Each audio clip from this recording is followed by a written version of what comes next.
Well, sir, as I said earlier, my work is mostly in the Pentagon, so I, rely on, our secretary and the chairman who are over in the White House. I wouldn't add or say anything to presume to interpret the president's words, but we're paying a lot of attention to making sure, as he has instructed, that we have a good outcome and a sustainable, intelligent one that serves Americans' interests in a lasting way.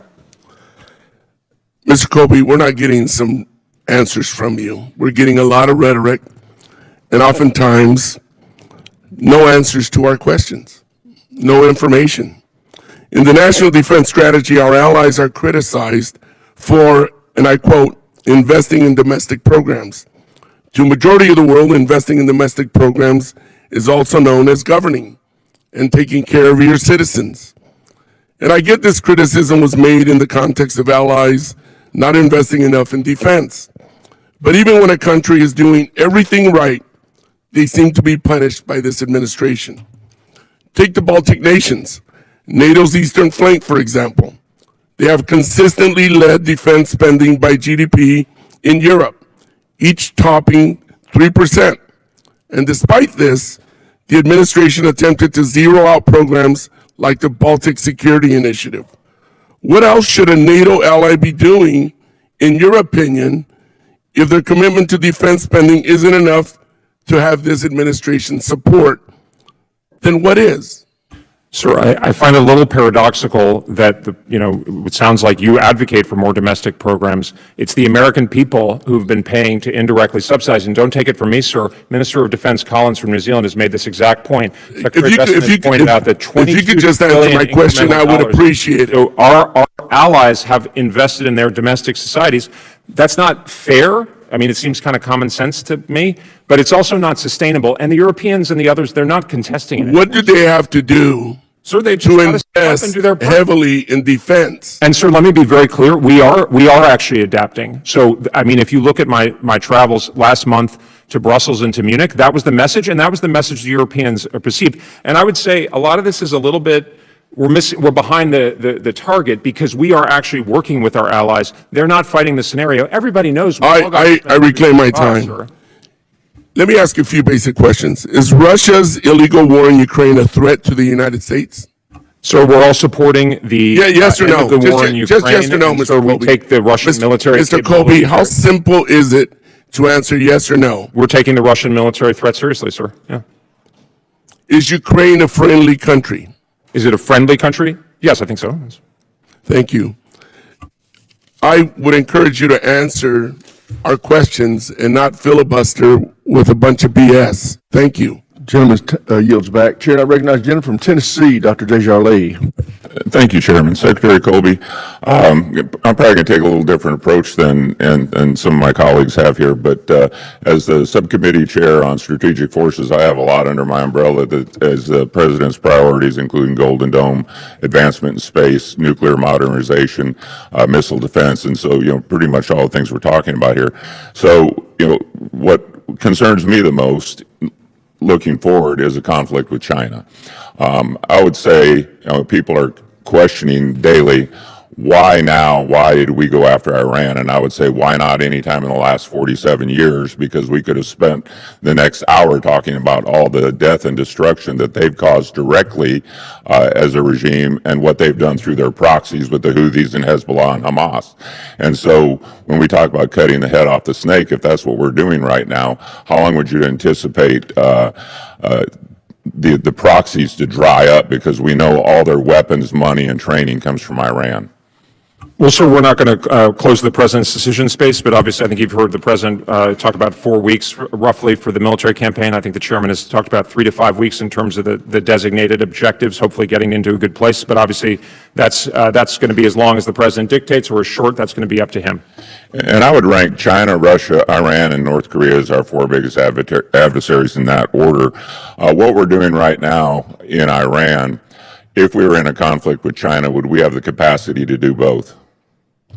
So I think we're in very good shape in large part because of the president's leadership, because this strategy is designed to get after the defense industrial capacity and the readiness and the restoration of the warfighting ethos that will allow us, and the stepping up by our allies and partners rapidly that will allow us to deal with the full range of potential challenges. And none of us have a crystal ball. We don't know how this is going to turn out, but I think it's looking pretty good. I think that there's a real opportunity for the Iranian people to take their government back. Over 80% want that, and you know, I am optimistic that we are doing significant damage to the regime that we would not be able to do if we were in a conflict with China. And I think China does take notice.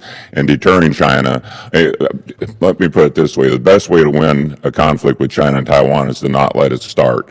And I think this is a good way to do it. Let me ask this, and I don't know if you can say in open setting. It doesn't seem like Iran has many friends, and the friends that were at least neutral to them they're attacking. Do you see any sign that anybody's running to Iran's rescue? So if I could just briefly address, I think the way you put it, the best way to deal with the challenge of China is not to fight it from a position of strength where interests are respected, and that's exactly the approach that President Trump and Secretary Hegseth have given us. I've actually been quite struck by how little support there is for Iran, and of course they've made that situation worse by taking shots at people, countries throughout the Gulf, Turkey, et cetera. Yeah, and I think Trump is. We were not happy with what he did in Romania by pulling troops without telling us about it. You know, we're on Team America. This committee is probably one of the last bipartisan committees in Congress that I can see, and we're on your side. And I do ask that we get better communication, because we want to help you, and we want to help America, and we want to do this right. And we can't do that without better direction, better clarification, and the fact that we feel like you trust us, because we do have to speak to our allies and their ambassadors and all that. And if what we're telling them is not consistent with what the president's doing, it makes our job much more difficult. China is projected to have over 1,000 nuclear warheads by 2030, vastly surpassing our capacity. They're also heavily investing in area denial systems and massively in ground test infrastructure compared to what we have in the United States, advancing in hypersonics, and their shipbuilding capacity is probably 230 times what the U.S. is. So how does the national defense strategy hold China at risk and pace in fight with all these advancements? Well, thank you, sir, and maybe I'll answer those questions together, and I appreciate your trust, sir, and I appreciate also your points about communication. I think, as I said earlier, we've been leaning forward on the policy side over the last 4 or 5 months, so I think we've got a good track record, but we can always do better, and I'd welcome myself or my team both sitting down with you and your staff, others who are interested. We're an open door and would welcome the communication. Obviously, we now have a settled framework, obviously reflects the secretary, but with, on down from the president, alignment there. But I would say on that issue, we're actually thinking about a nuclear strategy. We're not going to do a formal nuclear posture review of the whole, bells and whistles, because I think the first term, President Trump's NPR, a lot of the things set out publicly were superb. But we are going to focus in on a few problems that I can't get into in an open setting, but welcome talking to you and your team about that if that's of interest. Gentleman's time's expired. Chair, and I recognize the gentleman from California, Mr. Khanna. Thank you, Mr. Chair. Secretary Colby, good to see you. As you know, I've read your book, Strategy of Denial, and I've appreciated your counsel in the past. How many major wars has China been in since 1979? I think zero.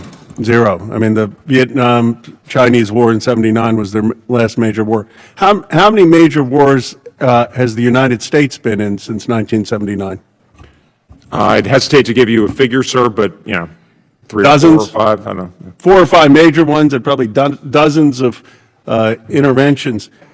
And in the past, you've written eloquently, and I know you say it's your personal opinion, but you've written eloquently about how draining resources into the Middle East, which has very little % of the GDP, is actually a strategic disadvantage versus China.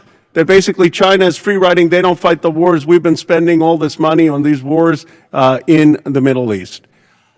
I understand you work for the president, but how do you reconcile this view? Because one of the reasons I respected you is you said, look, we're getting in all these wars in the Middle East, Iran's like 0.44% of the GDP, and we've got to be focused on China.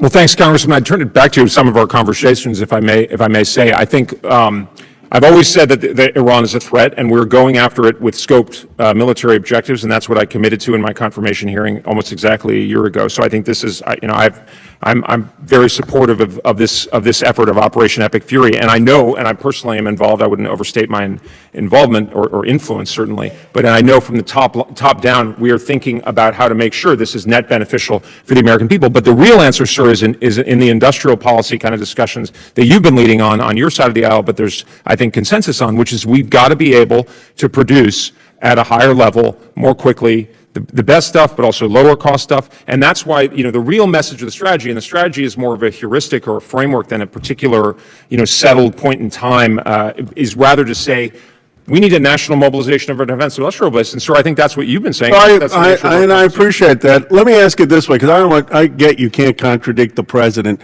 What are the biggest risks of the operation continuing in Iran? Is it sort of the munitions drain?